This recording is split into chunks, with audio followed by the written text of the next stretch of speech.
Piégée, seule, dans l'hôtel où l'on meurt sans un cri. Le cauchemar d'Elisa Lam au Cecil Hotel. Au cœur de Skid Row, Los Angeles. Le Cecil, gloire des années 20, est devenu une cicatrice hantée par des décennies d'horreur. Suicides en série, overdose, meurtres jamais résolus. Un lieu si infâme que le tueur Richard Ramirez y dormait tranquillement après ses chasses nocturnes. L'hôtel tentait de laver sa réputation, mais l'ombre persistait. Elisa Lam, étudiante canadienne de 21 ans, arrive fin janvier 2013. Un voyage solo sur la côte ouest qu'elle documente joyeusement sur son blog. Elle est pleine de vie, curieuse mais vulnérable, luttant en secret contre un trouble bipolaire. Elle cherchait l'aventure. Elle a trouvé une porte vers l'abîme. D'abord en chambre partagée, on l'isole rapidement suite à des plaintes sur son comportement étrange. Sa seule encre, les appels quotidiens à ses parents au Canada. Puis, le 31 janvier, plus rien. Silence radio. Elisa s'est volatilisée, disparue à l'intérieur même des murs du Cecil. La police est alertée. Ils fouillent l'hôtel de fond en comble. Étages, chambres, recoins sombres, aidés par des chiens pisteurs. Absolument rien. Aucune trace de sortie forcée, aucun témoin. C'est comme si l'hôtel lui-même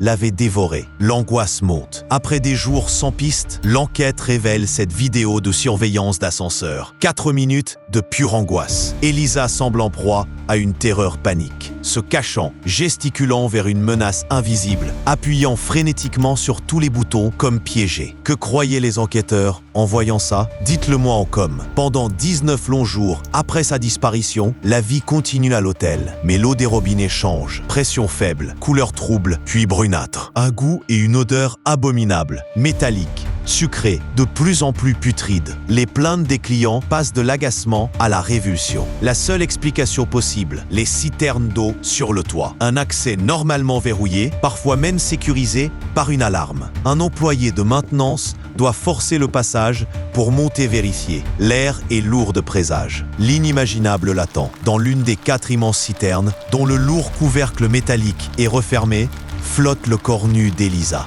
Découverte atroce, après que des centaines de clients aient bu, cuisiné et se soient lavés avec cette eau contaminée pendant près de 3 semaines. Verdict officiel, noyade accidentelle. Épisode psychotique lié à son trouble bipolaire. Mais les zones d'ombre hurlent. Comment a-t-elle atteint ce toit verrouillé?